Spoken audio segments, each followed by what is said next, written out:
السلام عليكم ورحمة الله تعالى وبركاته. مرحبا بكم في قناة ناضي شانيل.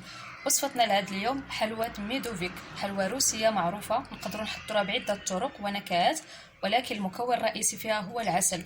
أنا اخترت نقدم لكم هذه الوصفة بطريقة ومقادير جد مبسطة، ودائما كما العادة بطريقة ناضي شانيل. بالنسبه ان شاء الله لهاد الوصفه غادي نحتاج هنا لتحضير البسكوي. عندي هنايا 132 غرام من الزبده النوع جيد، 110 غرام من سكر سنيده او سكر اسمر، ممكن تعوضوا بسكر اسمر. عندي هنايا 110 غرام من العسل نوع جيد، 3 البيضات. عندي هنايا 500 غرام من دقيق ابيض. عندي هنا القليل من الفانيلا السائله، 7 غرام من بيكربونات الصودا. بالنسبه للكريمه اللي غادي نعمر بها هذا الكاطو، عندي هنايا 210 غرام من ياغورت طبيعي. انا هنا تقدروا تستعملوا بيرلي او ضرون طبيعي. عندي هنايا نص لتر ديال الكريمه السائله، 2 معالق كبار من العسل، و70 غرام من السكر سنيده. في البدايه غادي ندير البيض مع السكر، غادي نحركهم مزيان.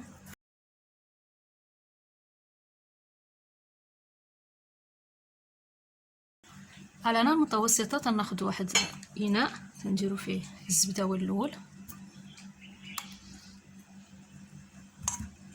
من بعد تنضيف العسل، تنتظر على هاد العناصر حتى تذوب مزيان.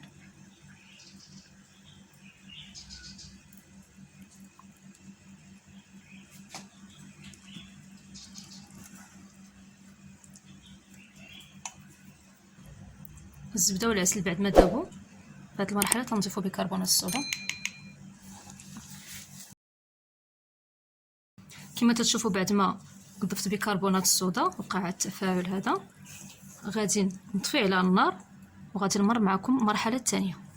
في هذه المرحله هذه غادي ناخذ البيض مع السكر اللي طربت من قبل، غادي نضيف عليه الخليط ديال بيكربونات الصودا مع الزبده مع العسل، وغادي ندمج هاد العناصر كلها هي مع بعضياتها مزيان.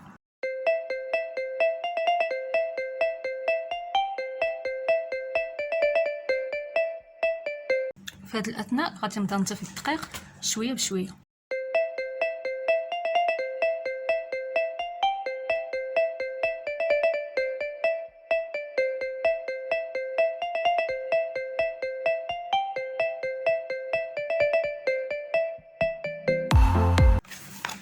كما تشوفوا القوام ديال العجين تيجي على هذا الشكل.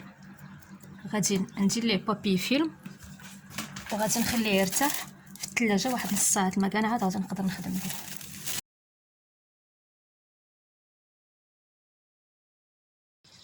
العجين بعد ما خليتها نص ساعه في الثلاجه بردات، الان غادي نطلقها.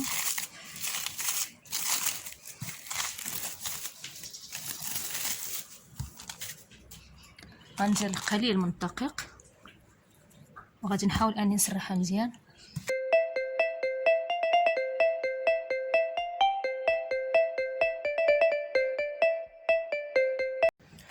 العجين بعد ما طلقتها درتهاش رقيقه بزاف هذا السمك، غادي ناخذ واحد الكاباغي. هنا عندي 19 على 19 هو اللي غادي نقدر نعبر عليه، وممكن تقدروا تستعملوا ايضا اطار دائري. انا غادي نستعمل هذا مربع، غادي نقطع شكل مربعات وغادي نبيكيهم بالفرشات.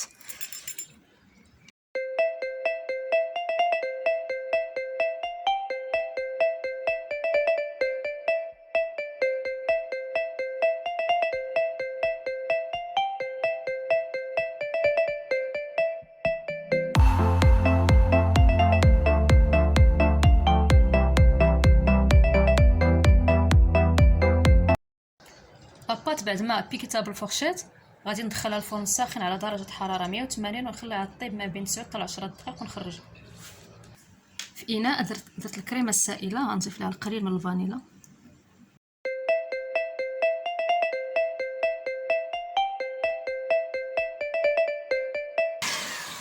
الكريمه بعد ما طلعت غنضيف لها العسل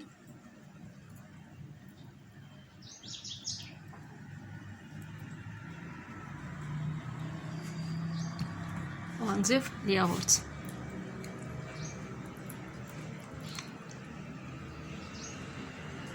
غادي نعاود نحرك هاد العناصر مزيان بالباطو، غادي نحتفظ بهم على جنب. العناصر ديالي هي كلها واجده. البسكوي بعد ما طاب تيجي على هذا الشكل. الكريمه اللي درتها هنايا في البوشادول. وهذا البسكوي غادي نسقيه بالسيرو ديال درت هنايا الحليب مع الفاني، الحليب بارد مع الفاني هو اللي غادي نسقي به مزيان هذا البسكوي. الان غادي ندير المونطاج لهذا الكاطو وغادي ندخلو يبرد ما بين 4 السوايع حتى 5 السوايع تيتمسك مزيان، عاد غادي نقدر نقطعو.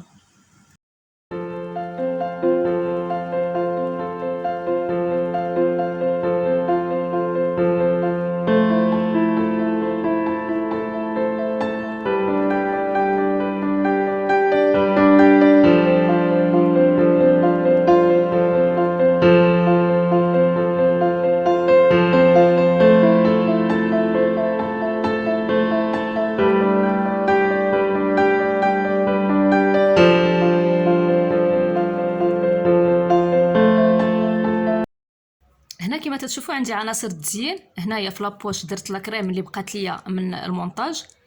عندي هنايا البسكوي البقايا ديالو طحنتها دوزتها في الفران هو الاول تنشفات مزيان وطحنتها عطاتني هذا البودر. واللي بقى ليا من البسكوي قطعته هكا شكل نجيمات. وعندي هنايا شويه ديال العسل.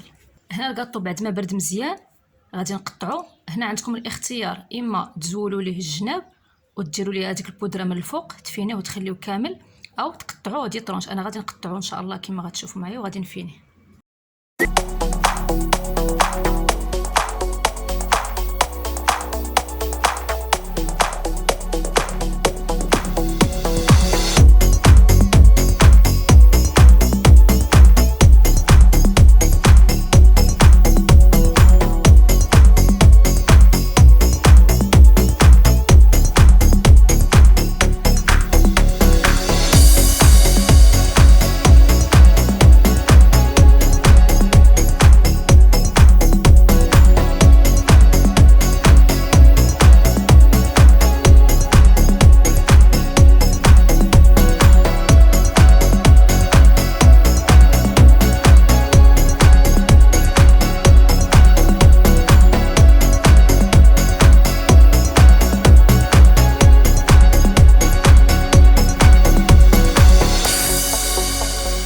هذا هو الشكل النهائي لوصفة اليوم.